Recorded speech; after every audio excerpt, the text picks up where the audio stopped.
butt cheeks are clenched. I got that on the recording. Perfect. Hi, everyone. It is the podcast. It is September. I'm so excited. Are you excited? It is the podcast. It is the podcast. The only one. Hello, yeah, I've been watching Drew Gooden too much, and now I'm just going to introduce it. Hi, this is the only podcast. Welcome to the only podcast ever of all time.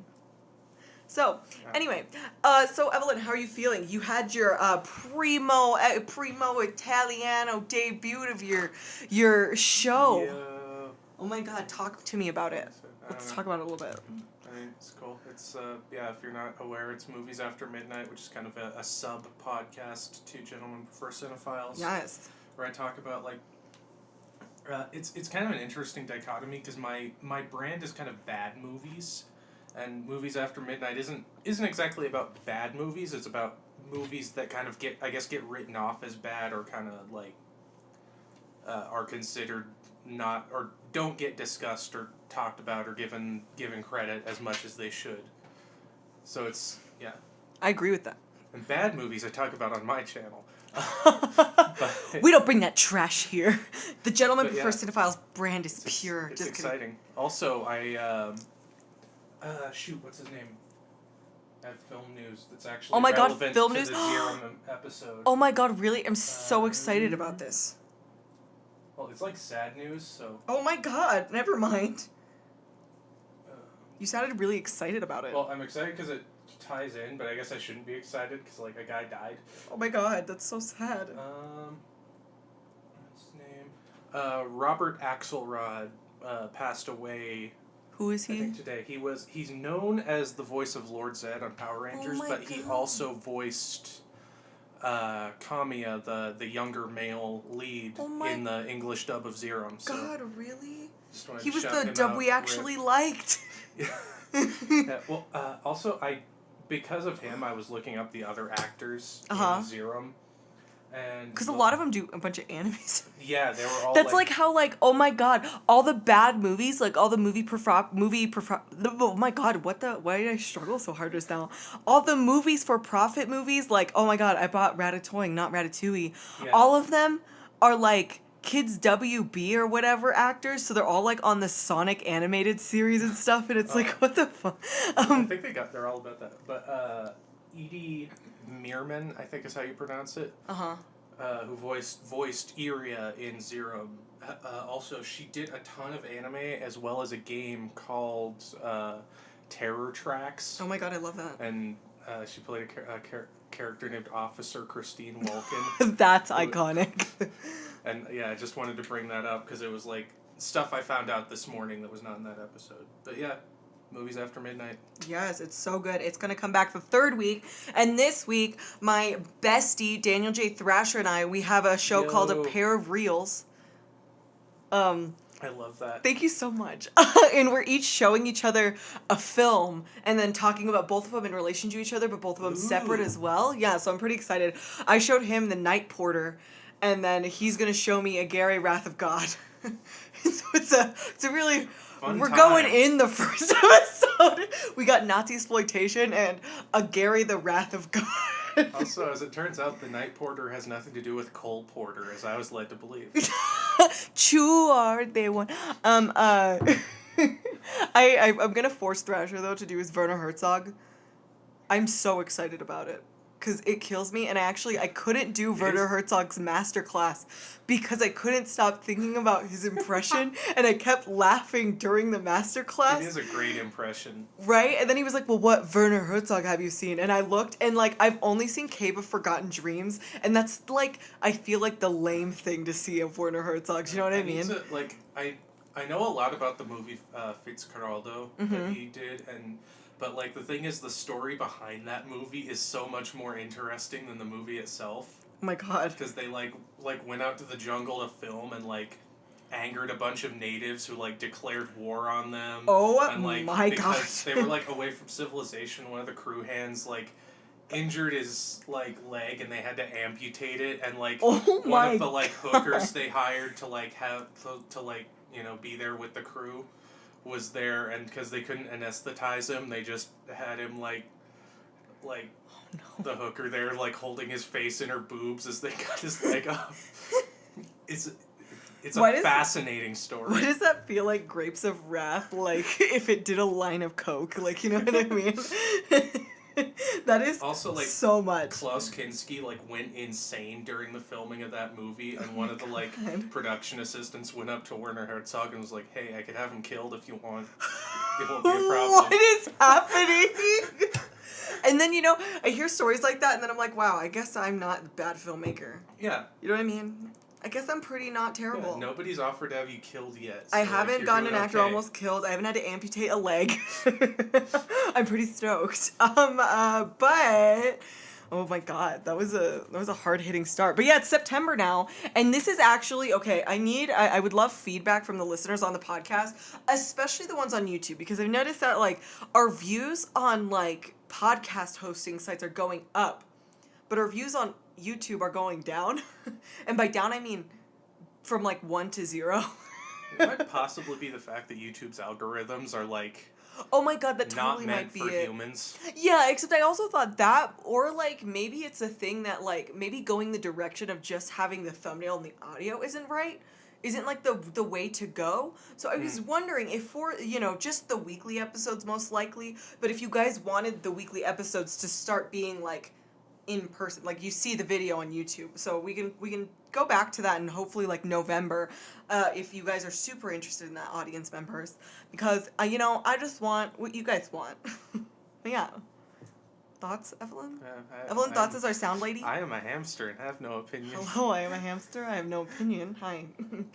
Speaking of hamsters, today we are going to talk about nothing that has to do with hamsters. That was the worst segue of my life. Today we're going to talk about Once Upon a Time in Hollywood. The Quentin Tarantino Primo Italiano feast. Kino. Hashtag Kino. Explain Kino to our listeners. Well, it's a meme going around in like film enthusiast communities where like it is the, I think, Polish word for cinema. Well, also you have that company Kino Lorber that was kind of the Criterion before the Criterion. They're like a huge film restoration company, I think. Yeah, and yeah, it's just been like any like film that is very good and artful but simultaneously outside the sphere of like film school films is Kino. I love that. I love that. That's iconic. That's you know what that term is? That term is Kino. In and of itself. Look, I'm just trying to adapt the terminology, okay? But so yeah, we're talking about Once Upon a Time in Hollywood. And I love Once Upon a Time in Hollywood. I'm actually, okay, I'm gonna just say, going into this episode, I'm a completely biased party because, you know, I love Quentin Tarantino. I'm a Quentin stan. I'm a Quentin Barb. I don't know what he calls his fans. I'm a foot. He should call his fans the Foots.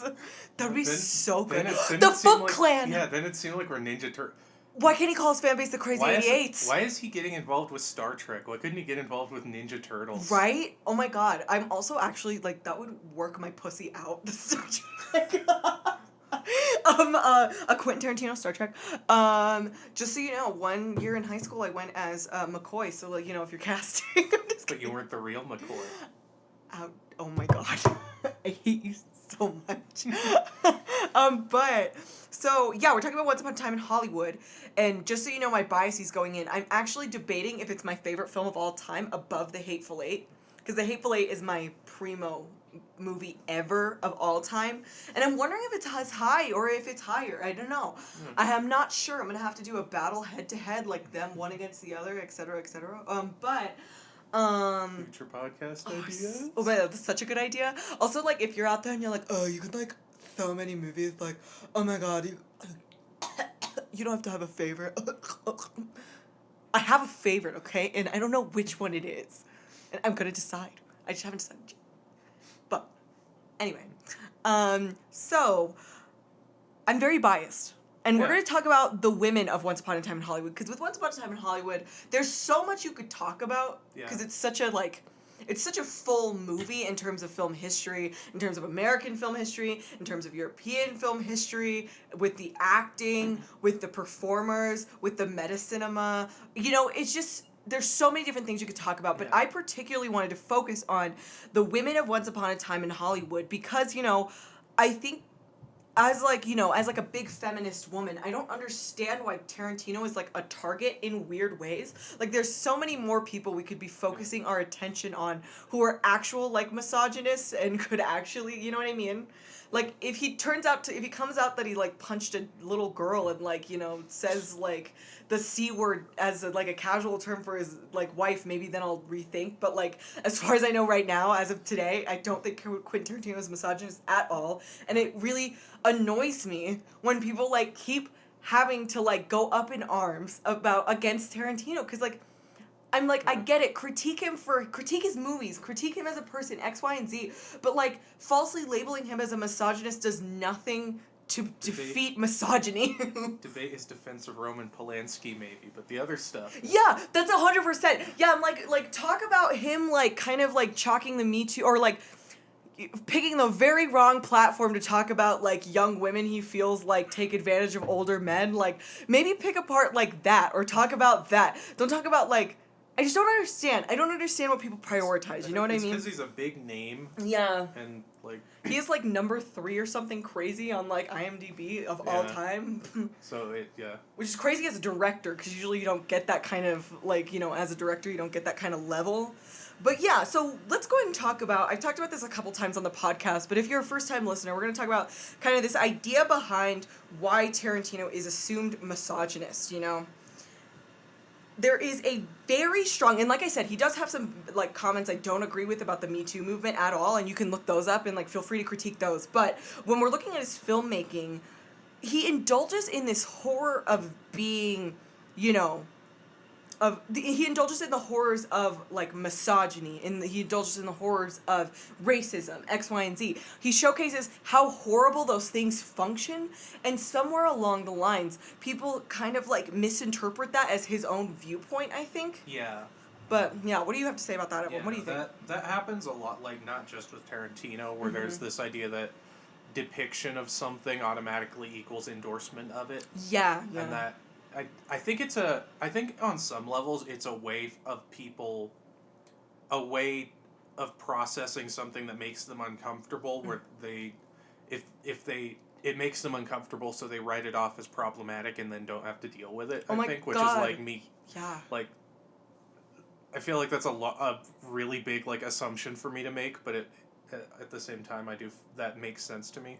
Well, that's what it feels like, because it feels like, the people I see, like, combating Tarantino aren't combating other people who, like, could be combated much more strongly and in a more way that is much more helpful to the overall dialogue and discussion. And, that's not to say that Tarantino is above criticism. He's not above criticism. But it's just like... filmmakers of all time. Have you seen Pulp Fiction? So fucking good. Pulp Fiction is like #1 film of all time. It's like my favorite movie. Tarantino the non-linear narrative structure is something that like not a lot of people understand, but like Tarantino it's just and really Nolan like are like the connects to me. best filmmakers in the universe. Oh my god, I like throwing a bunch of curse words in my movies because Tarantino just made me feel like so like I just love homaging Tarantino. Sorry, we just went into. There's a soft spot apparently for Evelyn and I, or like there's what is the term for it? That sore spot. That was yeah. Was that a sore spot for us, Evelyn? But yeah, so it's not to say Tarantino is above criticism. Like I said, his Me Too movement comments I think kind of like missed the point of the question he was being asked. But as a woman who's always been empowered by his movies, I get frustrated when people like write them off as like misogynist garbage, and if you like them, you're misogynist and blah blah blah blah blah. And so let's talk about Once Upon a Time in Hollywood specifically, because I think it kind of sucked that like so the first big push I saw. I just imagine someone like the movie didn't suck. Someone like YTPing this podcast to be like, let's talk about Once Upon a Time in Hollywood. It kind of sucked. It kind of sucked. That's like that Scooby-Doo moment where it's like, you're just trying to get me to say, I think Coolsville sucks. And then he goes on the news and it's like, I think Coolsville sucks. He's like, no. It kind of sucks though that this information about Margot Robbie versus Jennifer Lawrence's casting came out so early, because the first thing people really heard in the public eye about Once Upon a Time in Hollywood was he's looking to cast Sharon Tate. And then that's kind of what everybody, like, fucking, like, linked onto. And then after that, it came out that, like, you know, he casted the same guy who played Charles Manson as on, like, Mindhunter or something. Yeah. And so he kind of got put in this really bad place where his movie kind of got... It felt like a lot of people made up their minds about what his movie was before it even came out. Yeah, I remember, like, talking about it. I'd be like, oh, that Manson movie Quentin Tarantino's working on. And, like, it's not really about that very much. Like, it's a thing that happens in it, but it's like... Yeah, 100%. And so, you know, you already have people kind of assuming what it's going to be, X, Y, and Z, all that stuff. And also, a lot of that's focused on, like, Margot Robbie gets the part, you know what I mean? And then Tarantino even tried to come out and clarify, you know, he was like, my movie isn't about the Manson murders. Yeah. It happens in the movie, like you said, but it's not about that. It's not about Sharon Tate, you know what I mean? So, but then everybody was like, but Sharon Tate! You know what I mean? And don't get me wrong. I love me some Sharon Tate. It's like saying Pulp Fiction is a movie about Bruce Willis. Oh my God. It misses the point a little. Totally is. Yeah, that's a good way of putting it. That's a good descriptor for, like, the Pulp Fiction stans out there. Which, I mean, we stan. Yeah, it's a good movie. The Hateful Eight is my love. And Once Upon a Time in Hollywood. I like Reservoir Dogs because I'm a hipster. Oh my God, wow. Oh my God. Ooh, we have a hashtag... I sound like I'm a cracker now. We have great energy right now. Right, I don't know what's happening. But so a lot of the criticisms coming from Once Upon a Time in Hollywood, you know, to segue out of, like, you know, this whole setup with Sharon, the movie, everyone thinking the movie is about Sharon Tate, X, Y, and Z. Now it seems like the whole focus and the whole crux of the misogynist argument seems to be this focus on Sharon Tate. Like, which, you know, to my knowledge, I think her sister, like, really liked the depiction of Sharon Tate, and I know one of Sharon Tate's friends didn't like the depiction of Sharon Tate, so, you know, you have the people Sharon Tate knew, like, having mixed feelings about it, but as, like, an alternate spectator, I think the Sharon Tate in the movie serves a really good function, and I think she's a really good Sharon Tate. But, like, at Con, a bunch of comments came up of, like, why didn't you give Margot Robbie more speaking lines? Why didn't you give her more lines? Why didn't you do this? Like, why is she just, like, not saying anything? Blah, blah, blah, blah. You must be a misogynist. Why do you hate giving women roles? And it was, like, it was this weird, like, A to Z escalation on, like, how people perceived the Sharon Tate was. So... I think that's a completely weird way to look at the movie, because when you really look at the movie, and we're going to be talking about, you know, 4 of the women in the movie today, the movie does a really good job at showing a spectrum of women, which is something that I really appreciate about Tarantino's filmmaking. It's not that, like, it's not that he says, I'm only going to show one type of woman, and that woman is going to be good and perfect and X, Y, and Z and all the things a great woman should be. He shows all different types of women on the scale, because you know what I mean? Because so many, in today's day and age, we all get shoved into these different roles, you know what I mean? And those roles kind of, like, exacerbate the experience, you know what I mean? Like, as, like, you know what, Evelyn, like, you specifically, like, there's this idea of what a trans woman is. Yeah. But, like, you're not living that because it's a multifaceted experience of a lot of different people. I was gonna say, I think that's an interesting... like, thing to, like, having seen things from, quote, both sides, as it were, how, like, a lot of times guys are taught to have this idea of, like, I guess, idyllic view of women as being very, like, innately good and stuff, and that, like, and growing to think of that as, like, a positive, because it's like, oh, I like women, I think women are good. But, like, that becomes its own kind of, like, limiting thing, whereas, like, being able to view women as bad, and, like, if someone can only do good, then they're not really, like, a mature human being in charge of themselves, I guess. Yeah, and they're not, like, a real person. Yeah. You know what I mean? I kind of compare it to where Sidney Poitier was, you know? He was a really, really important step in terms of, like, representation for minorities, and specifically black people. Yeah. But at the same time, it created this negative precedent that... to be a respectable figure, to get a lead role, you needed to be a step away from a Peace Prize. And yeah, sure, that's one end of the spectrum, but there's a whole ton of other people with a multifaceted experience. And, you know, me, as, like, a woman, and as, like, a Hispanic woman specifically, who hasn't had the experience that, like, society says is the Hispanic experience, you know? Yeah. I really appreciate a filmmaker like Tarantino showcasing women and showcasing, you know, these groups across the board in all different types of ways, which I think is really important for filmmaking, and it's so important. So, Evelyn, shall we get into some of the ladies? Yeah, Let's talk about Sharon Tate first. Because my favorite scene in the entire movie is when Sharon Tate goes to see herself in the Wild Bunch. Because the thing about Sharon Tate is, like, it's just so intriguing to me to see a woman, like, and to see a depiction of a woman who's so self-assured that she's not bothered by what's going on around her. Like, okay, particularly, you know, the scene starts and she goes and she's like, oh my God, this is where I'm at. And then she sees it's playing and she asks the lady, she's like, hi, can I, like, you know, I'm in the movie. Oh my gosh, I'm so excited about it. And they're both... The woman at the counter is very rude to her. Yeah. She's not nice. She's very like, well, you're nothing, pretty much. She's like, oh, yeah. Very, like... Yeah, like, what were we gonna describe like, it? Yeah, I don't know. Very, like, oh, here's this person. Like, it's a very, like, jaded attitude, I guess, like, of the kind of person who's like, oh, I live in Hollywood, I get this all the freaking time, here's another person, whatever. Yeah, and she's just so... She's so kind about it, and she's so self-assured still. Yeah, well, and it's super interesting to watch a woman be... And I mean, it's not like she doesn't realize what's going on. It's not like she's naive and an idiot. She realizes what's going on, and she chooses to not react to it and to just, you know, lead with, you know, this very strong understanding of self and this strong, like, self-assurance. You know what I mean? And then she goes and she watches herself on screen, and then she's validated by the people in the audience who are reacting to her. You know what I mean? And it's just, it's so heartwarming. Yeah. Something I did really like about that scene was they show, like, earlier on, they have, dang it, what's his name? Burton. Tim Burton? No, the main Leonardo DiCaprio's character. Cliff Dalton? Yeah, no, it was Cliff. Cliff Dalton.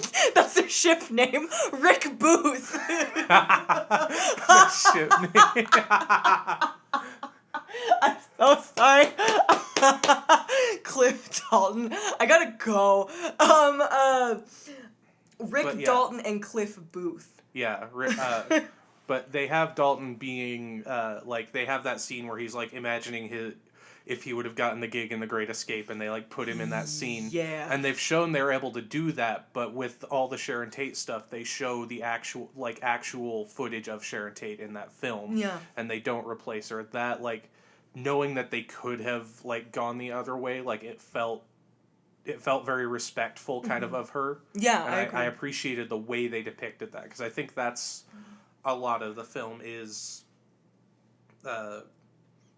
like sort of about, like, not quite a memorial to her, but like trying to respect what she did, like who she was and everything. And yeah, 100%. Kind of, I don't know if.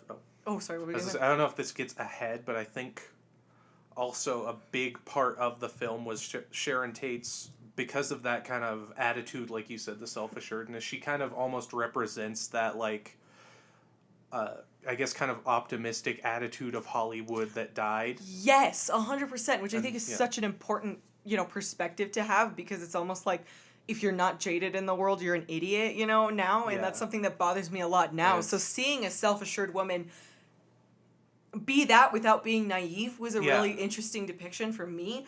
But, you know, the other thing about Sharon Tate, I don't think, like, her not having dialogue is a negative necessarily. I think it's a testament to Margot Robbie's acting skill. Yeah. Because a lot of people forget nowadays, too. And it's interesting that Tarantino is so understanding of this, especially since he's, like, considered a wordy director known for his dialogue. But cinema is such a visual medium. Yeah. And you can't really be a good film actor unless you can hold attention without all of those lines and without, like, lines to hide behind, I guess. Yeah. And so, you know, I think the whole performance is just a testament to how good of an actress Margot Robbie is, even though she may not have the most word-heavy part, you know? Yeah.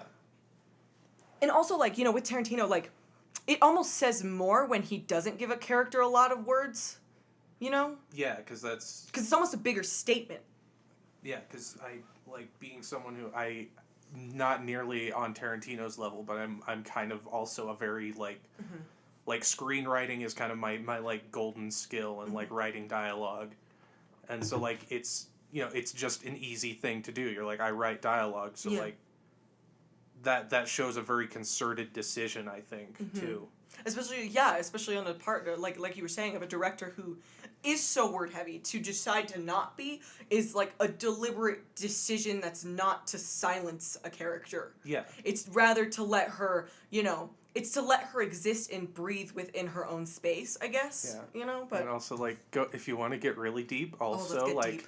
the movie finishes with her talking to him over an intercom, so you don't even see her, and all you hear is her voice. So it's true. Think about that. It is true. Yeah. And I don't know. I think it's just, I think the part speaks very respectfully to who Sharon Tate was to the public. Yeah. And who Sharon Tate was and represented. She's just such a great actress. And, like, go watch all of her films, and she's so good. Fearless Vampire Killers is okay, but, like, I guess it's her first role, and it's okay. It's called Fearless Vampire Killers. It has to be good. Sharon Tate is what makes that movie watchable.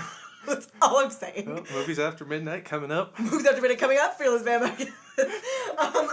So the next woman / group of women, because I'm only going to talk about one specific woman in relation to the whole group, is I think particularly, we're going to call her Cat for the episode. Should we just call her Pussycat? Should we call her Pussycat? We could call her Pussy. Like, just go all in. The next character is Pussy.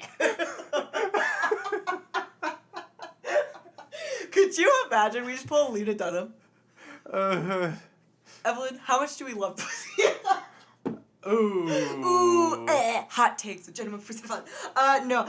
So Kat, the character Kat, played by Margaret Qualley, who is an excellent actress and has fucking blown up like a queen this past, like, year. Like, I love her. Like, just right out the gate, she's like Fosse Verdon, Quentin Tarantino, fucking Death Stranding. I was like, okay, Margaret. Now she's doing New York Fashion Week. I'm like, damn, sis. But... So looking at her and then also looking at the entire, I guess, depiction of Manson women and also, I guess Squeaky in particular, Dakota Fanning, they're also a completely different type of woman from Sharon Tate. So, like, the depiction of women doesn't get redundant. And I think also as someone who's, like, cults are the scariest thing in the world to me. They're my biggest fear ever in the entire world. And the Manson family cult is like the cult in America, you know what I mean? I have a group of people who's very concerned about the same thing. I think you should meet them. Oh, God. I just... all the colors faded from my face. You're walking around, your phone is dead. Out of the corner of your eye, you spot him. So... having these Manson women, I think it's a very interesting depiction because the thing about Manson women is that they're very young women who are very naive, who were taken advantage of by a very charismatic man. Yeah. And so showcasing that in its entirety is, you know what I mean? It's like, I think it's a weird thing to be like, we need a Manson woman to be, like, super strong because that's not being respectful to the actual Manson women. Like, go read the testimonies of the women who went to jail for the Sharon Tate crimes. They were like, we were young, we were naive, and we were taken advantage of. And I think Margaret Qualley, as well as all the other Manson women, do an excellent job at depicting that type of women. But also, in saying that, also... all the different Manson women exert a really high level of control. Still, because I think being sort of projecting strength or thinking you're stronger than you are is a big part of naivete too. Because if you think of the women in that movie, they're like, oh, I trust Manson. I'll do whatever he says. Because he cares about me and he wants what's best for me, but everyone else I gotta watch out for because they're bad people and Oh, yeah. And so, I think that's a multifaceted thing to depict. Yeah, 100%.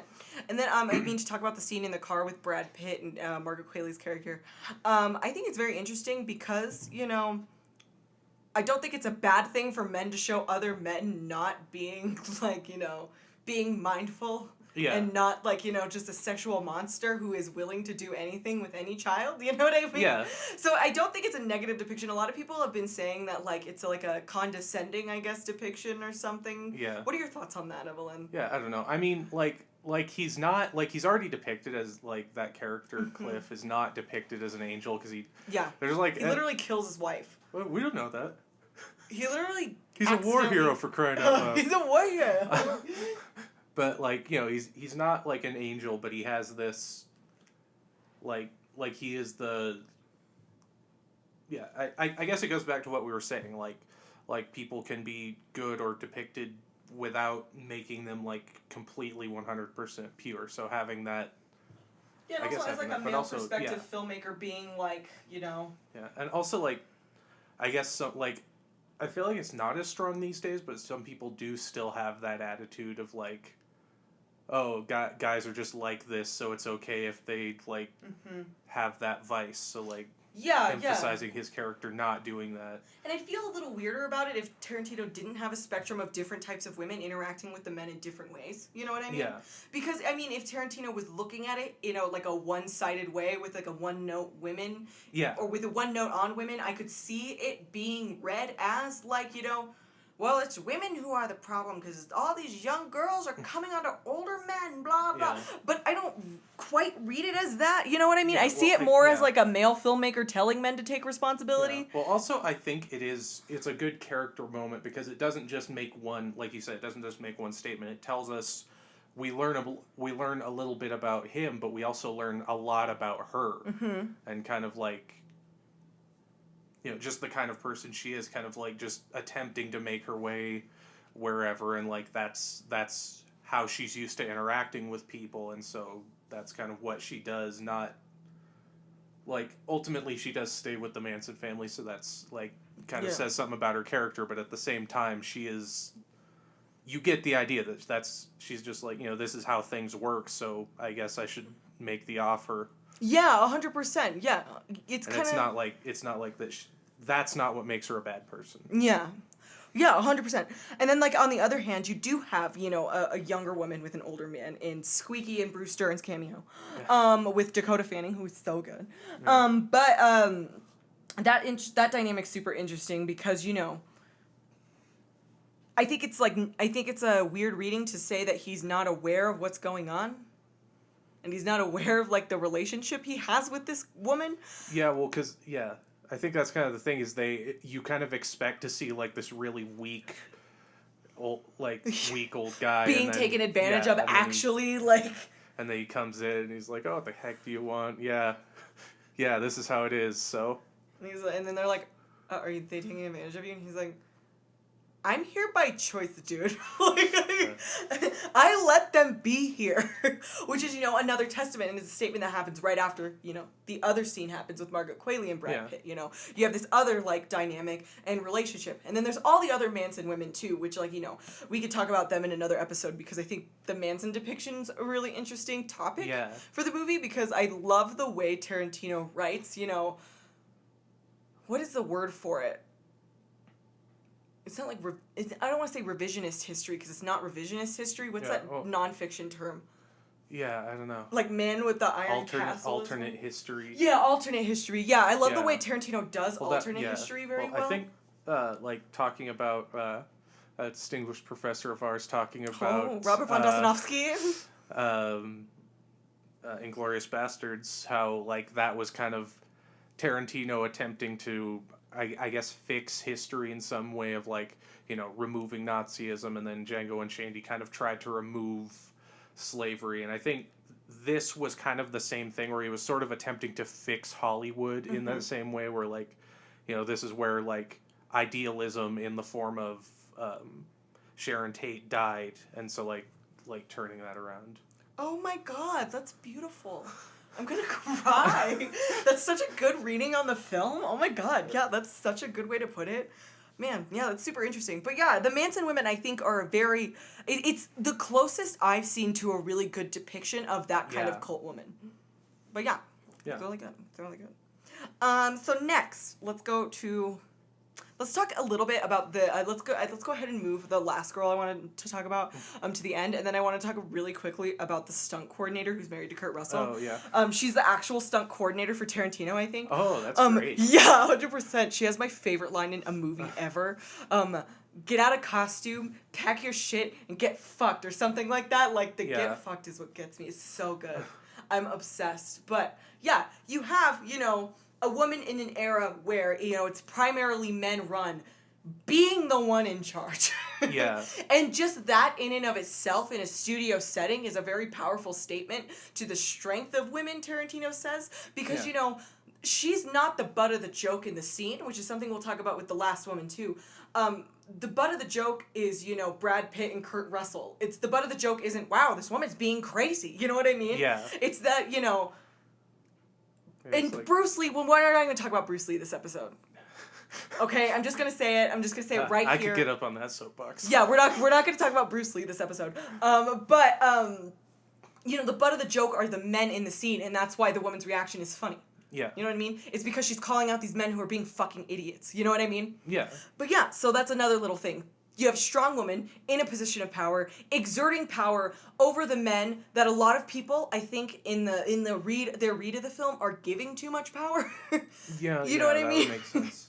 Because they're like, I don't know, a lot of the kind of crux of a lot of the reviews are like, oh yeah, of course, like, they think Brad Pitt and Leonardo DiCaprio can fix the Manson killings. And I'm like, that's, like, such a weird read on the films. Yeah. Especially because, the joke and the twist at the end is that they're both fucked up, for lack of a better term, kind of idiots. Yeah. And they managed to kill off 3 Manson families and fix things. You know what I mean? Yeah. It's that they're kind of like bumbling men in the later half of their careers and lives who are kind of like, not in a position of power, exerting power on accident.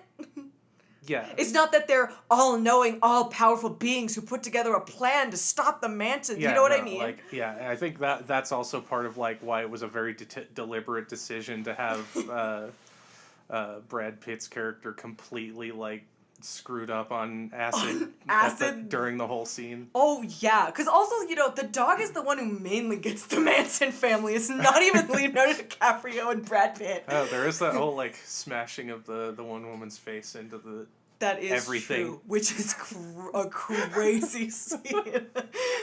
Everyone in the theater was like screaming, and I loved you, Evelyn, because I had seen it opening night, right? So I saw it opening night by myself, and then I went with my 2 friends and like podcast hosts who come in every once in a while, Evelyn and Felicity. And Evelyn, like, she's like chuckling throughout the movie and everything, but she's full on evil laughing like the entire last 10 minutes of the movie. And it was good.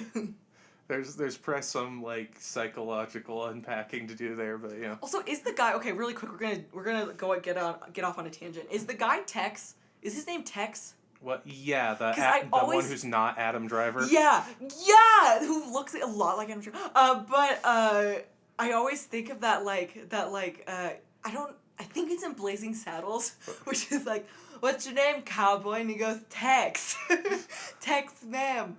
Oh, well, Tex, ma'am, are you in show business? And he's like, no. Well, get your freaking feet off the stage. I wonder if that's a deliberate Mel Brooks reference, or is his name is just Tex because there was a Manson dude named Tex? I don't know. Well, I think also he was, like, the, quote, cowboy of the group because he, like, rode horses, yeah.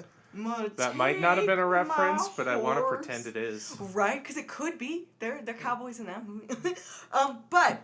okay, so the last woman that I think is the crux, and I don't know why more people aren't talking about her, Trudy Frazier.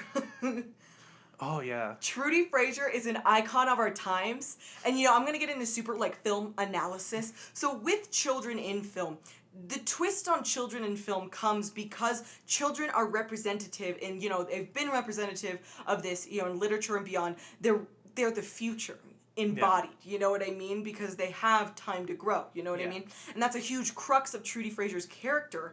And showcasing a girl as this very sharp, very pointed, very intelligent, very unapologetic woman. Yeah. As, like, the beacon of what the future is, as, like, in the place of that, speaks volumes to what Tarantino, really thinks about women, and so I get so fucking annoyed when everyone's like, Sharon Tate doesn't talk a lot.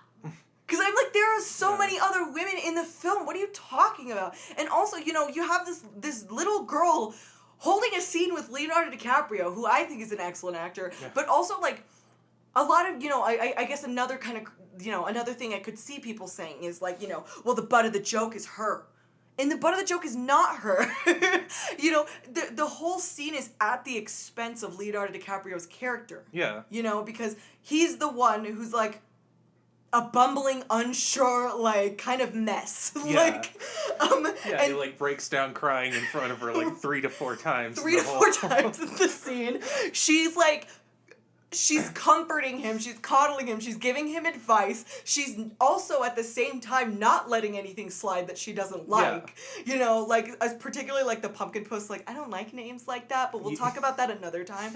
Like just little things like that show a really positive depiction of a woman or like of a growing woman who will be a woman who is continuing on in this new Hollywood. Yeah.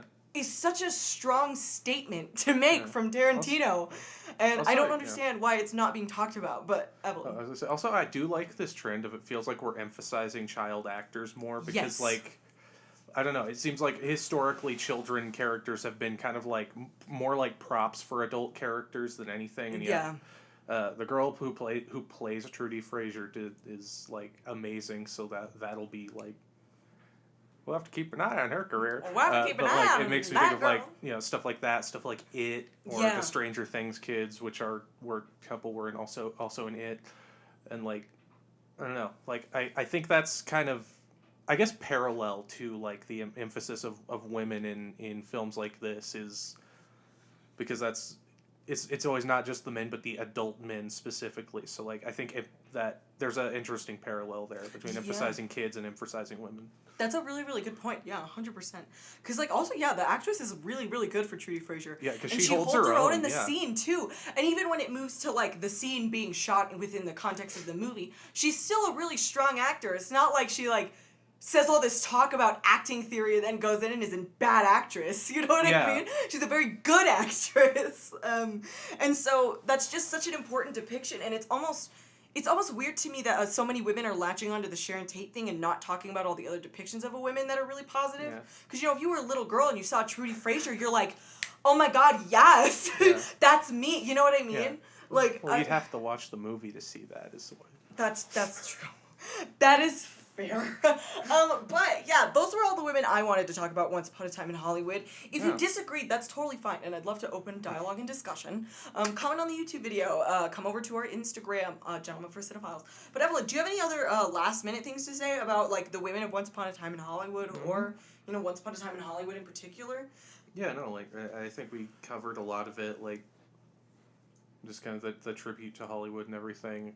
Yeah, which, I mean, we'll probably do a lot more Once Upon a Time in Hollywood stuff, because it's a really good film.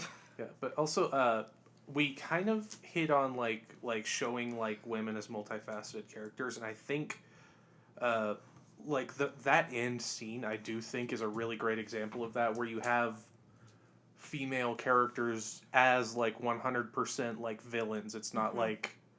You know, she like a Hitchcock film where she has the mother's intuition that like she's wearing black and white stripes. Yeah, she's both. Yeah, I like Hitchcock, but you know, he that was a thing he did a lot, like just allowing women to be like completely 100% awful and like so you don't feel bad when she like has her face ripped off by a dog and then gets burned alive and like. Well, yeah. The other funny thing about that is that there are 3 women at the beginning of the scene in the car. Yeah. And if we're talking about spectrum of women, one of them pieces the fuck out before it doesn't even get up there. One of them is a lot more violent and not sure, and then the other one is like full on like, let's just fucking kill everybody, you know. So it's just such a good piece of work. Yeah. And it's such a multifaceted and it's such a well thought out thing. And then I think like, you know, chalking it up to, you know, Brad Pitt and Leonardo DiCaprio fixing the Manson murders and like shitting on all the women in the film is such a weird way to look at it. You know what I mean? Like I said, it's like watching Pulp Fiction and saying it was a movie about Bruce Willis. Yeah, That's true. Like and his samurai sword. It's like, no, there's a lot more. It's a whole like, is it almost 3 hours long, you know? Maybe, like, so, you know what?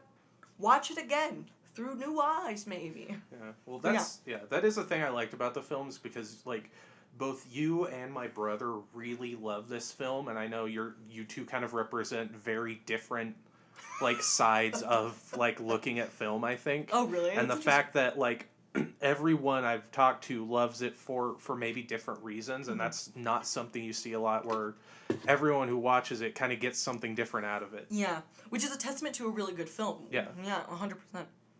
Well, thank you all for coming along. It is September. I'm so excited.